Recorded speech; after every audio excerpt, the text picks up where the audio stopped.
Hello welcome back to my channel Shaik Saidani. How are you all? I am fine. Last వీడియోలో చెప్పాను కదా ధనియా powder ఎలా prepare చేసుకుంటానో ఇంట్లోనే అని. అవునండి, ఇప్పుడే పౌడర్ చేశాను, జస్ట్ మిక్సీ పట్టాను. ఈ రకంగా అయితే ఫైన్ పౌడర్లా చేసుకుంటాను. కనిపిస్తుంది కదా, ఇలా పౌడర్ చేసి అయితే నేను ఒక బాక్స్లో అయితే స్టోర్ చేసుకుంటాను. 1 మంత్ దాకా అయితే నాకు ఇది చక్కగా సరిపోతుంది. 1 మంత్ దాకా అయితే చక్కగా సరిపోయింది. నేను ఆల్రెడీ ప్రిపేర్ చేసుకున్నాను, అది అయిపోయింది. ఇటువంటి బాక్స్లో అయిపోయింది. మళ్ళీ ఇలా ప్రిపేర్ చేసుకున్నాను.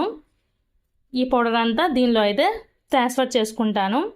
జస్ట్ ట్రాన్స్ఫర్ చేసుకొని ఇదైతే ఫ్రిడ్జ్లో పెట్టేస్తాను. నాకు ఎంతవరకు కావాలో అంతవరకే ఒక ఇంత చిన్న బాక్స్లో అయితే స్టోర్ చేసుకుంటాను, బయట పెడతాను. మిగతాదంతా ఫ్రిడ్జ్లో అయితే పెట్టేస్తాను.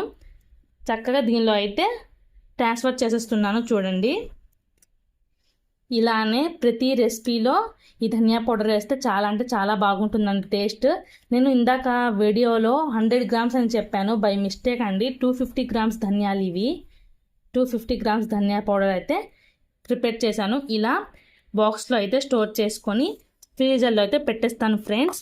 నాకు ఎంత క్వాంటిటీ కావాలో అంత క్వాంటిటీ బయట పెట్టుకుంటాను.